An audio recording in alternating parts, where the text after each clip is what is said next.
This example is exactly the kind of example we want to see replicated all up and down the state of California. When you're in these larger processing plants, invariably, when we have so much background spread, so much community spread, the likelihood of transmission of COVID-19 is relatively high.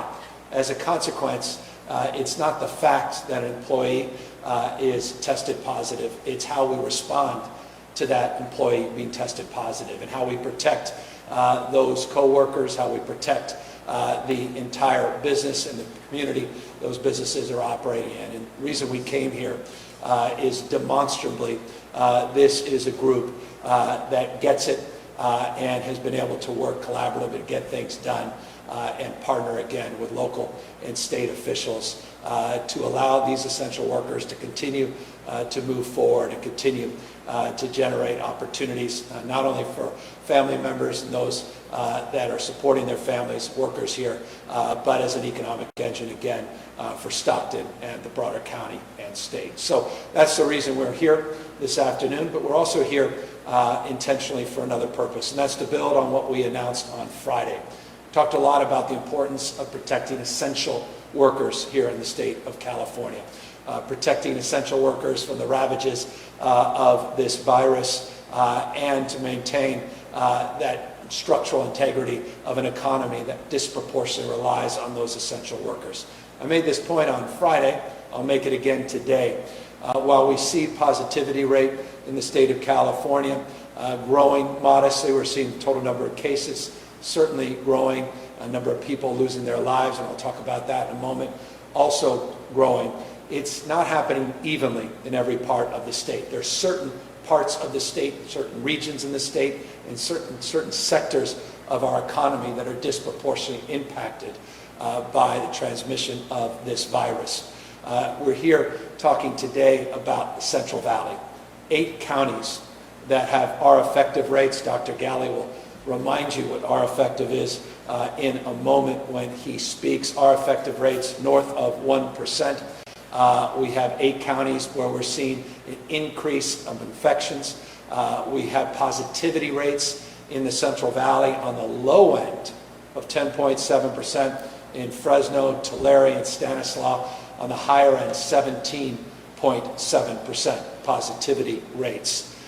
So you get a sense of the challenge we have in the 8 counties making up the Central Valley, disproportionately being impacted currently by community spread, and by spread happening disproportionately with essential workers, disproportionately in the Latino community, disproportionately impacting congregate settings, continuing to be vigilant around skilled nursing facilities, correctional facilities, and the like. That's the area of more of our laser-like focus in terms of our targeted interventions, in terms of our resource allocation, and in terms of our transparency and ultimately accountability to partner with organizations, both not only at the state level, local level, but also at the federal level to provide relief and diminish the spread and transmission of this virus. So today we're announcing $52 million investment, new dollars that will be put into the Central Valley, into the 8 counties to improve our isolation protocols, our quarantine protocols, our testing protocols, and to enhance our healthcare workers by providing more support as well as more personnel. $52 million that has been provided to us through a grant we received from the federal government, $499 million CDC grant, of which the first dollars we're now distributing, 52 again in the 8 Central Valley counties, focusing and targeting on improving testing, not only providing more supplies and supports, but time to testing results. And you'll hear a moment more from one of our co-chairs of our testing task force to talk more specifically about some of our renewed efforts in this space. But these dollars we think are timely. These dollars certainly are critical and important, and they will build off local infrastructure that's already in place. What's also in place, deeply ingrained in our mindset, is the example of what occurred in Imperial County, and the work we've been doing in Imperial County now for a number of months to address some of the community spread that really flared up there disproportionately in that county. We were able to make some improvements in terms of the transmission and spread of the virus by deploying a number of strike teams. You may recall these regional unified response teams that we deployed into Imperial County. We're announcing today we're doing exactly the same thing throughout the Central Valley. 3 teams representing 3 different regions in the Central Valley will be deployed along the same lines we deployed those teams in Imperial County. I'll remind you, those teams included members of the Office of Emergency Services, certainly members of OSHA, team members, Department of Social Services, as well as partners that we developed at the local level, including community-based organizations that will be helping us and supporting our efforts to truly unify our engagement, truly unify our approach and framework to mitigate the spread of this disease. We've also created at the State Operations Center what we refer to as the SOC, a new Central Valley task force exclusively focused on the needs of the task force, or rather needs of the Valley. That task force focusing on this unified, coordinated response and focusing on accountability, again, transparency at all levels of government. And so with the new supports, $52 million of new resources we're deploying, with these strike teams, which will be deployed in every one of the 8 Central Valley counties, with the renewed vigor of what we announced on Friday related to supporting our essential workforce, disproportionately engaging our employers, not in a punitive mindset, but a supportive mindset. The work we're doing in terms of increasing the acuity of focus related to identifying and isolating and quarantining individuals that may have either tested positive for COVID-19 or have been in an environment where someone was a close contact had been tested positive for COVID-19. That through the additional efforts with our partnerships that we are establishing, we announced Friday, including Project Roomkey, which is being enhanced to provide isolation space and additional supports in terms of housing vouchers, primarily hotel vouchers that we're supplementing, and increased education, more targeted engagement to not only employers but to employees so that they know their rights in relationship to sick leave and in relationship to workers' comp. We think we are in a better position this week in terms of these efforts. And so that's the purpose of today's announcement. And Dr. Galley will come up in a moment and fill in a little bit on the details and some more specificity related to these efforts as well. Let me, though, first briefly update you on what occurred over the weekend, update you on the numbers since we last had the opportunity to engage on Friday. The positivity rates in the state of California over a 14-day period are at 7.5%. Left you on Friday, we were at 7.5%. They're holding relatively strong, up 5% over a 14-day cohort. So we've been ranging from 7.4 to 7.5 over a 14-day period. I, again, remind you that's in the aggregate. And the data that I just presented you related to the Central Valley shows a different picture here in the Valley compared to the state of California. Remember, 10.7% in Fresno, 17.7% Tulare, and Stanislaus, 7.5%, however, statewide. The 7-day average, which has gotten more attention, is 7.8%, but 7.5% over a 14-day period. Hospitalization numbers, as well as ICU admissions, are increasing, but at a more modest pace than we saw 2 and 3 weeks ago. You may recall hospitalization rates in the state of California when we announced a 50% growth over a 14-day period raised obvious alarm bells. over a 14-day period, we have seen that hospitalization rate now, in the announcement, today's numbers, increase 3%. So from 50 to 3%. I left you on Friday, that 14-day hospitalization rate was at 9%. As it relates to ICUs, you may recall hospitalizations were up 50% a few weeks back over a 2-week period. ICUs were up 39% a few weeks back over a 14-day period. The numbers we have out today are 14-day numbers related to ICUs have increased 7%.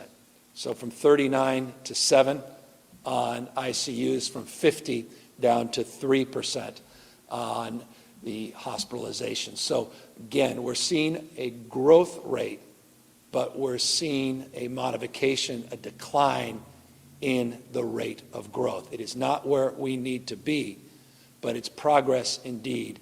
But more progress needs to be made. And again, our efforts, our focus are really to target those efforts in areas that are hotspots, Central Valley and Southern California, particularly Los Angeles region, as, again, focus of a disproportionate amount of our efforts. By the way, on Friday, for what it's worth, the 14-day on ICUs was at 11%, again, down to 7% today on Monday. Related to the total number of positive cases here in the state of California, we have averaged, and I again caution looking at daily stats, both in terms of deaths and daily stats in terms of positives, because it doesn't always give you a real picture. We can run with headlines based upon data that appears relatively low, some that appears relatively high, and that's why we prefer the 7-day number. Our 7-day total number of positive cases is averaging 9,859 cases, 9,859 cases over a 7-day period. Number of deaths over a 7-day period has increased from 91, the previous 7-day cohort.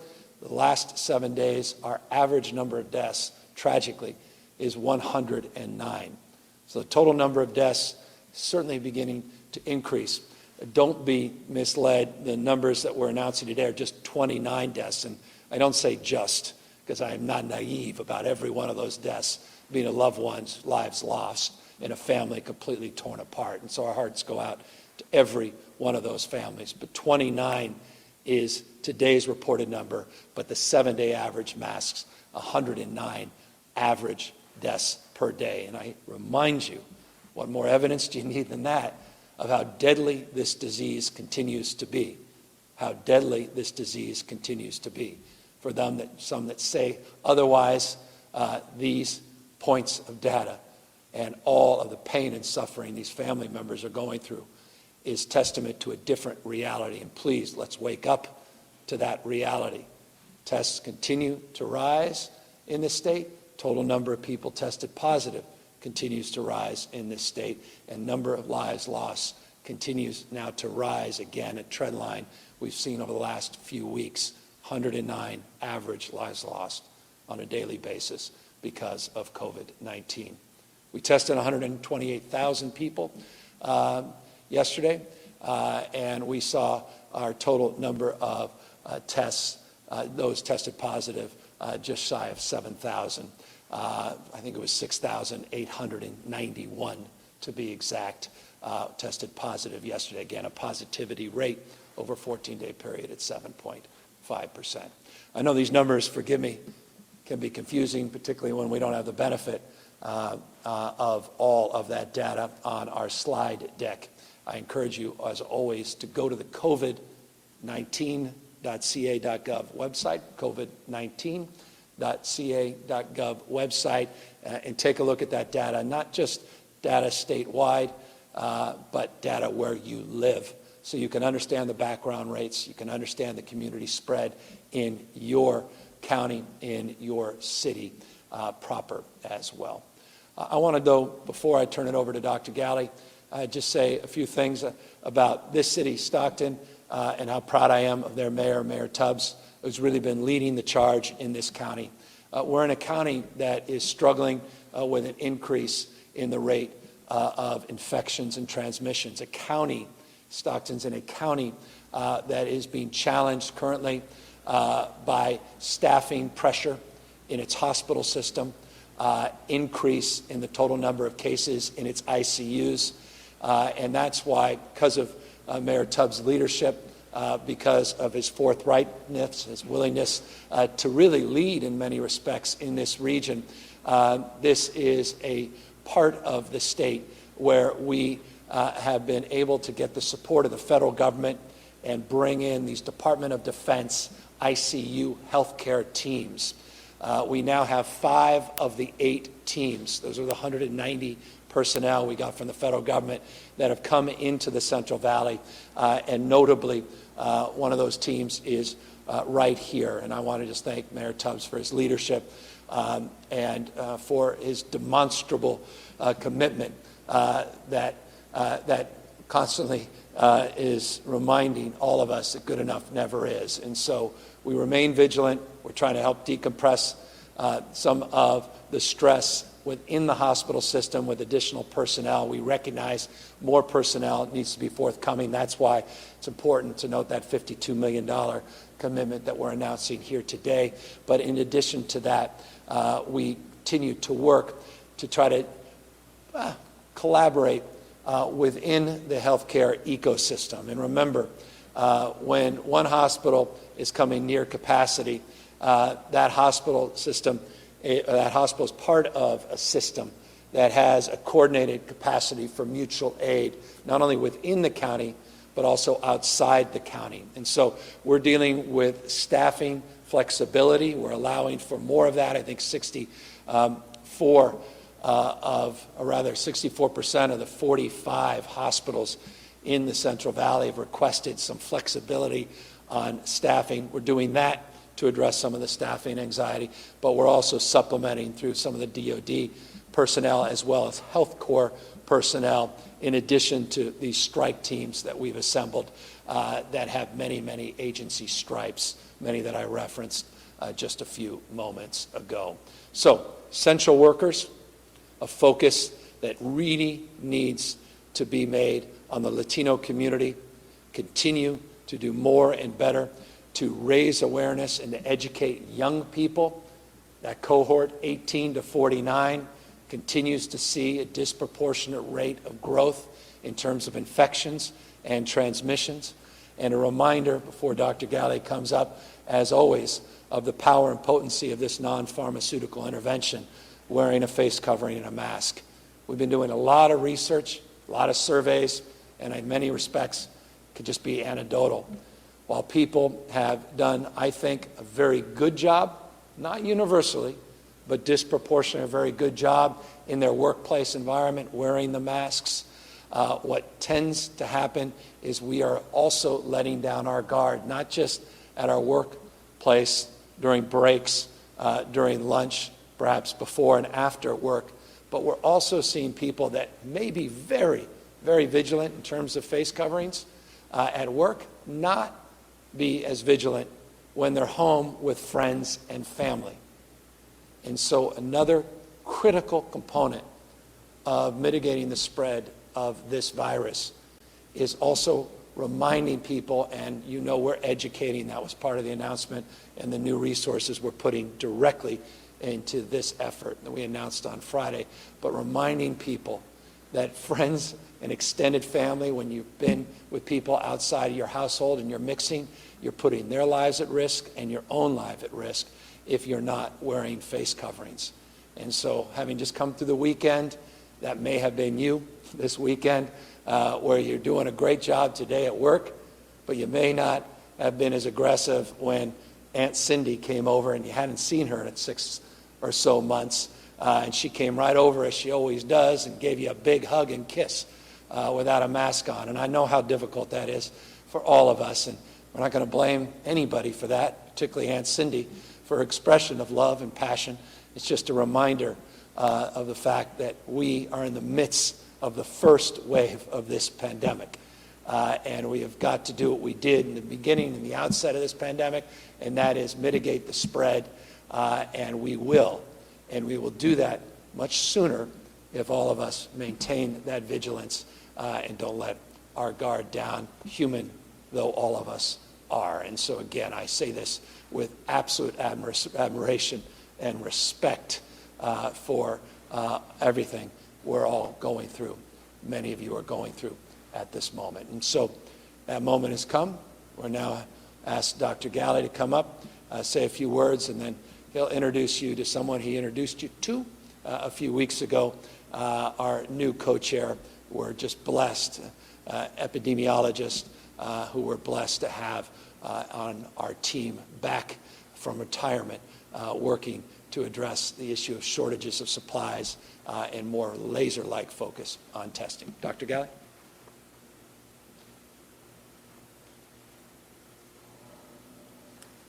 Thank you, Governor, and it's great to be here today in Stockton. I just want to echo the thanks to Mayor Tubbs, to the County Administrator, Monica Nino, and to Dr. Maggie Park, who has been a great colleague over the last many weeks. She's the local health officer here in San Joaquin County, who I know many of you are familiar with here locally, and just really working hand in hand across a number of tremendous public health leaders in the state who are trying to keep the drumbeat going on how we keep transmission low in our communities. We're here today in the Central Valley for reasons the governor already laid out. We are seeing top-level, high-level transmission rates, test positivity rates as high as 18% in some of the counties. We're seeing an inordinate number of cases across many of the 8 counties in the Central Valley that reach between 250 persons infected per 100,000 over 14 days, all the way north of 450. We've seen our effectives. Remember, that's the number of individuals who will become infected by any one person who's infected now. So it's really a measure of transmission rates. We see those increasing, and above 1, some as high as 1.4, which tells us we have a great deal of work to do to get transmission rates down here in the Central Valley. As the governor mentioned, the hospital beds as well as the ICUs and the 45 hospitals in the 8 counties here in the Central Valley are feeling the pressure. Some of the regular hospital beds that we depend on for everyday care are filled up with COVID patients to the rate of 65%. Same thing in the ICU beds. Some of the smaller hospitals, their ICUs, small and mighty and important to the community. Some of those, 65% of the patients today in those beds are COVID positive. So what that tells us is the moment is now to continue to work between the state and our local partners to get a handle on what's happening in the Central Valley.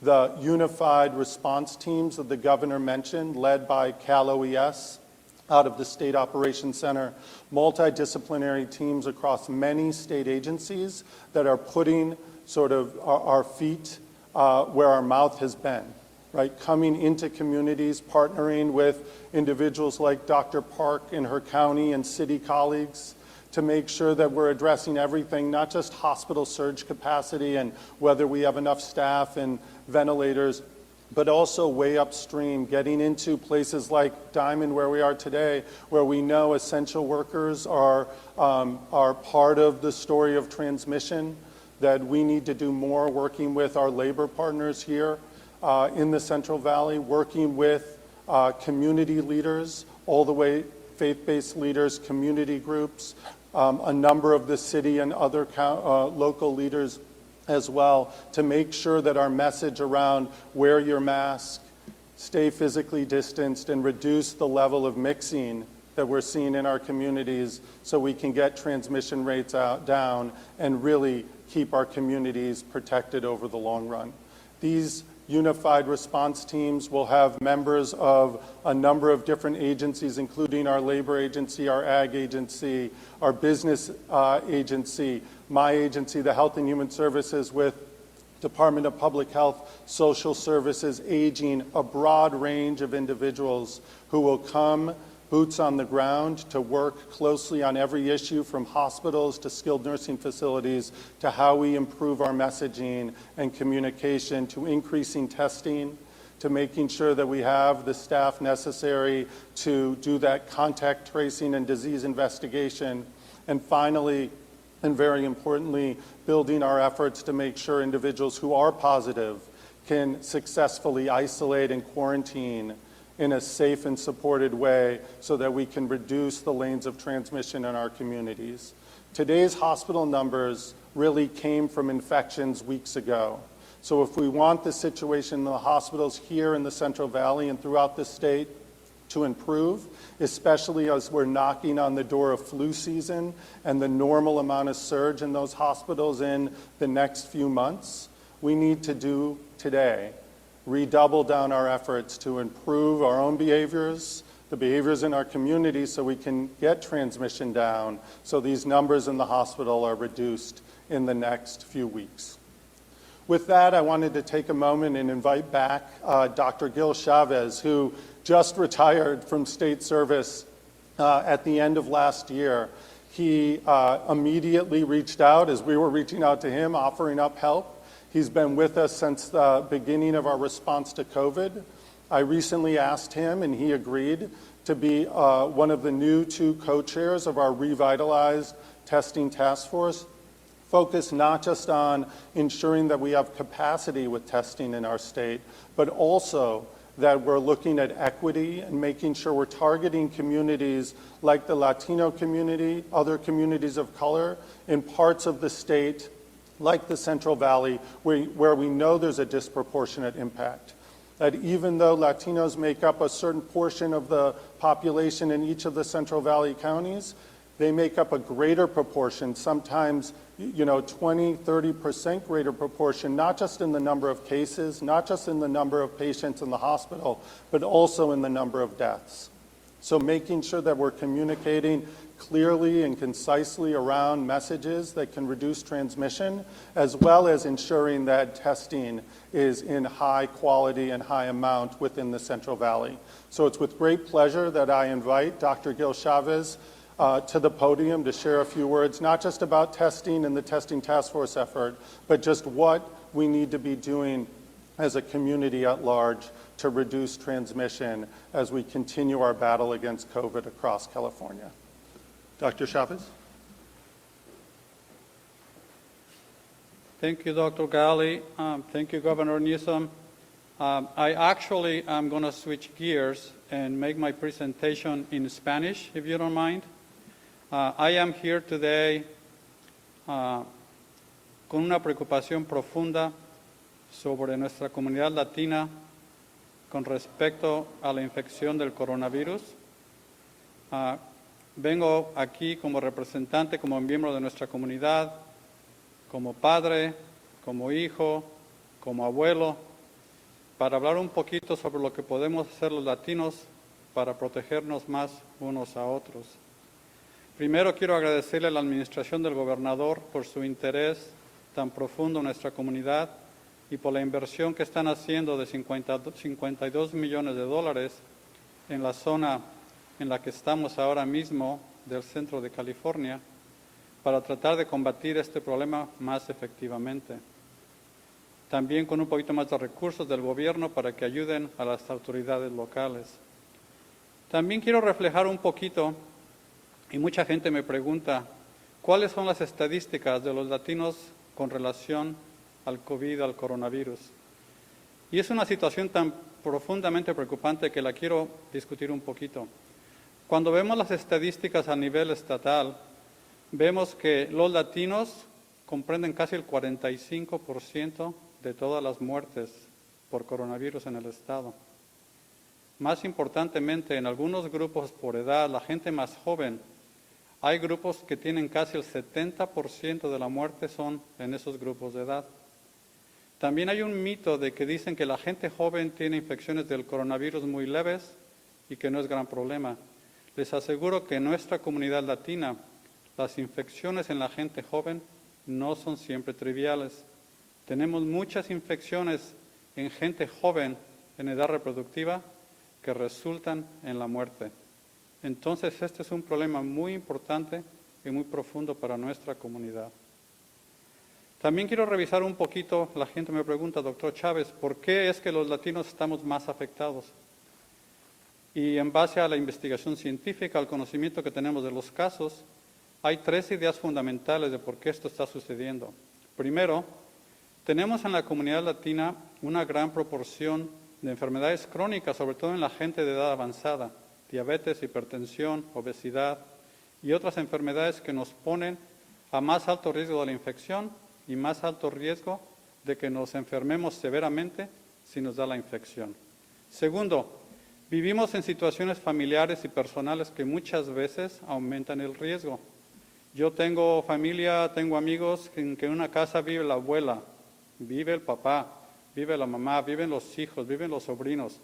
Entonces son casas multigeneracionales donde hay gente de diferentes niveles de riesgo. También tenemos situaciones en que estamos viviendo con otras personas por situaciones económicas. Hay casas en que hay 3, 4, 5, 6 gentes compartiendo una habitación. Todo eso nos pone a más alto riesgo. Y por último, tenemos la situación ocupacional. Los latinos estamos sobre-representados en los servicios esenciales que tienen que asistir para que la comunidad siga funcionando. Somos las personas que trabajamos en la agricultura, somos las personas que trabajamos en situaciones de apoyo a nivel de hospitales, a nivel de toda la comunidad. Somos la gente que prepara alimentos, somos la gente que conduce autobuses, entonces somos gente de muy alto riesgo en cuanto a exposiciones, porque no podemos estar en casa siempre encerrados, tenemos que salir a la calle. Entonces, por todo eso, los latinos tenemos un alto riesgo del coronavirus. Pero hay cosas que podemos hacer como comunidad para protegernos, muy, muy importante. Primero, hay que asegurarnos que vamos a practicar el distanciamiento físico y a usar el cubrebocas. Este cubrebocas que me ven, yo no me lo he quitado porque se ha convertido en mi mejor amigo. Yo no salgo de mi casa sin mi cubrecara, porque esto yo sé que me protege a mí y protege a otros miembros de la comunidad. Entonces yo quiero realmente recomendarle a la gente que siempre que salgan de su casa, siempre que no puedan practicar distancia física, se pongan un cubrecara. Muy, muy importante. Segundo, el distanciamiento físico tan importante. Yo sé que es un poquito difícil siempre pensar en esto y practicarlo, pero a largo plazo reditúa mucho. Mi madre vive muy lejos de mí, ha estado enferma y yo no he podido ir a verla porque yo sé que es una persona mayor que si yo la voy a visitar viajando mucho, es posible que le introduzca un riesgo. Entonces, tanto extraño yo a mi madre, pero no voy a verla porque sé que la protejo por no ir a verla cuando no debo estar allá ahora con ella. Entonces, todo eso es importante que lo recordemos para protegernos no solamente uno a uno, pero a toda la comunidad. En segundo, asegurarnos que cuando vamos a trabajar, practicar todos los lineamientos de protección para estar asegurados de que no vamos a infectarnos e infectar a otros. Y cuando regresamos a casa, asegurarnos que nos vamos a usar buena higiene para limpiarnos las manos, para quitarnos todos los virus que podamos tener. Situaciones muy, muy importantes. Entonces yo quiero realmente hacer un llamado a la comunidad latina para que abordemos este tema realmente como comunidad. No es de protegernos uno a uno, sino protegernos unos a otros. Proteger la casa, proteger la familia, proteger a los amigos y proteger a la comunidad. Muchas gracias.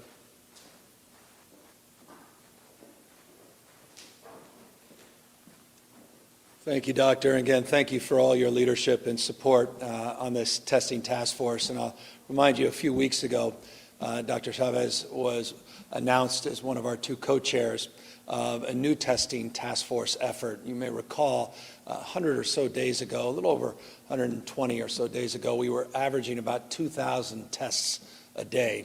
I noted yesterday we conducted over 128,000 tests. We recognize that we still have a lot of work to do and that not every part of the state is experiencing the same testing capacity as every other part of the state. We are hearing about challenges with supplies, again, viral media, transport media, issues related to reagents, other related issues that continue to be vexing. But more importantly than anything else, it's incumbent upon us to really focus in our testing in these areas that we have identified as the most vulnerable populations and most vulnerable sectors as well as regions in this state. So again, I wanted to thank Dr. Chavez. Also want to thank two people that could not be here that have been instrumental in bringing us here, and that's Assemblywoman Eggman and Senator Galgiani.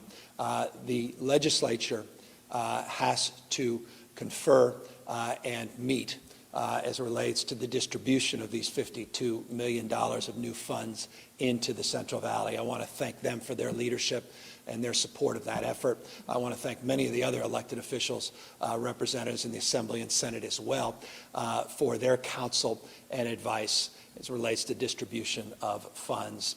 Not just distribution of funds, I noted just a moment ago when complimenting Mayor Tubbs.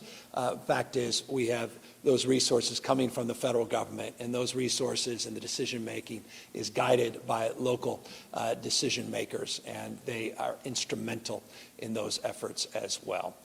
Look, we have an enormous amount of work still to do.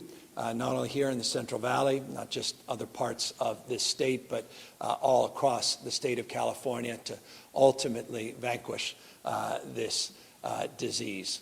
We now have 37 counties. We just included Santa Cruz on the monitoring list, 37 of our 58 counties now on the watch list is referred to, the monitoring lists. Those are the lists, or those are rather cohort of counties that are on that list that are getting most support in terms of targeted intervention and efforts to mitigate the spread of this disease. Let me thank Dr. Galley as well and Mark Gilladucci for their efforts in terms of the creation of this task force in the Central Valley and the framework to get ahead in terms of mitigating the spread of this virus in the Valley, learning the lessons from Imperial County and some of the examples, partnerships that really proved to be incredibly, well, successful. And that is said very soberly, because we recognize while we've seen some progress, significant progress in Imperial County, we still have a lot of work to do in that county as well. So that's the update for the day. And now, of course, as always, I look forward to answering any questions, and Dr. Galley and Dr. Chavez are ready to answer them as well. Good afternoon, Governor. Nicole Nixon with CAP Radio News, and I'll be asking questions on behalf of the press today. Speaking of the state watch list, Angela Hart with Kaiser Health News asks, most counties are on the state's watch list, so do you have any plans to reconsider your approach, allowing counties to open at their own pace based on local conditions? At what point does there need to be consistent and uniform statewide standards for public health order mandates? Well, there are statewide uniform standards, and we certainly have organized 93% of the population represented in those 37 counties.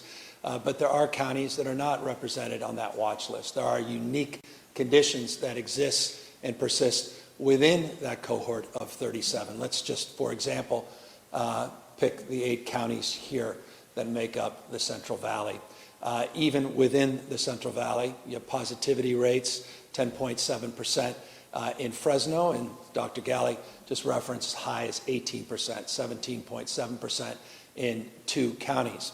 Different conditions, different challenges, even within a broad geographic region that often is identified in the same breath as one region. So my point is, one has to get under the hood, one has to distinguish, and as a consequence of the protocols we put into place as relates to our monitoring lists and the criteria we use to monitor, that's a dashboard as it relates to positivity rates, relates to ICUs, hospital capacity, relates to testing protocols, isolation, quarantine protocols.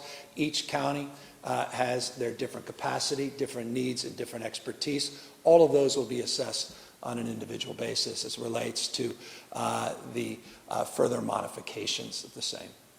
The legislature reconvenes today. They have a lot on their plates with pandemic response and other issues.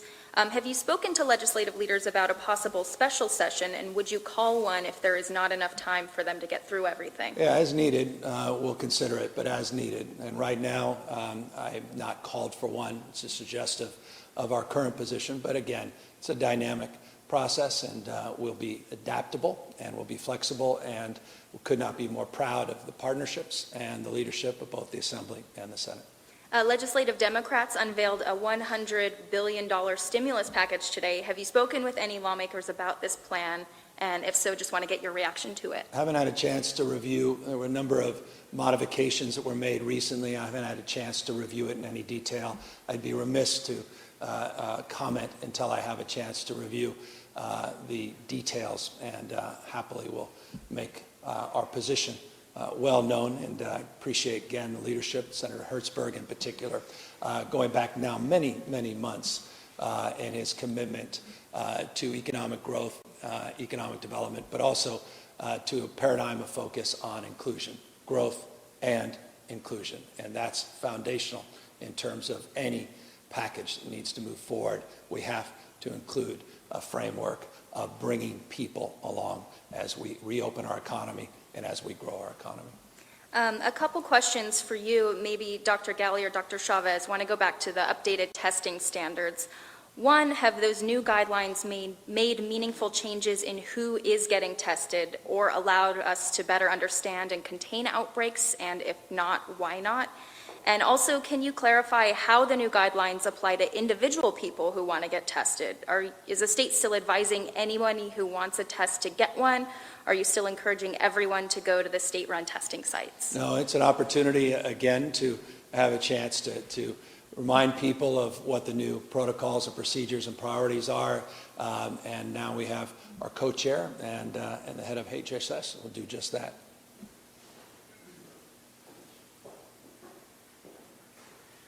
Thank you. That's an excellent question, and I want to review the fact that we issued those prioritization guidelines because we found at a time where there was testing constraints across the nation, and we felt that it was best to manage the testing capacity we have in California to achieve two goals. One, to support the clinical care of people and patients in hospitals, and secondly, to ensure that we continue to do our public health function of contact tracing, outbreak detection and control, and ensuring that people that need to provide vital services have access to testing. So that's why we issued those updated guidelines. And so that leads me to your second question, which is, are we at a point right now where we can say everybody that wants a test needs to get a test? The answer is not today. We need to prioritize the testing for those who need it the most and for public health purposes. As we continue to increase capacity, and we are doing that, as you see the numbers every week, they continue to increase. We have plans to increase them even more. Then we'll open up the testing to anybody who wants to get a test. But now we need to really use that for public health purposes.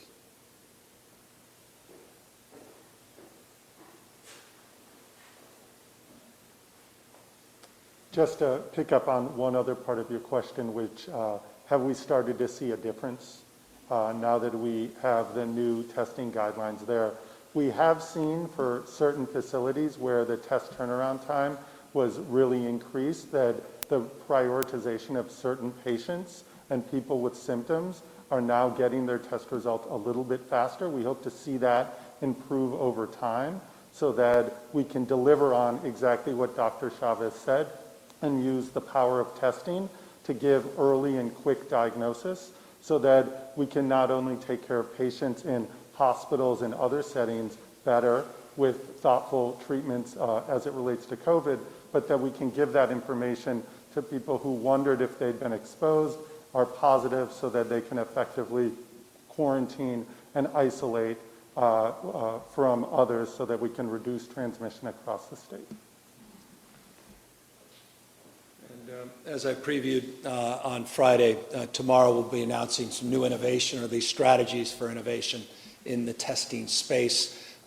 Look to that. And also we reminded folks of our commitment last week to partner with institutions, both public and private, and UCLA, Stanford, among them, on pooled testing now that we have finally seen some flexibility in the rulemaking coming from the federal government. And pooled testing will substantially aid some of our efforts on the asymptomatic cohort in particular and help us potentially in large settings like schools and others to increase our capacity with limited supplies. Governor, I got some questions about demonstrations that happened in front of your home this morning, including some people that chained themselves to the gate. They are calling for more inmate releases and other efforts to mitigate the coronavirus spreading in state prisons.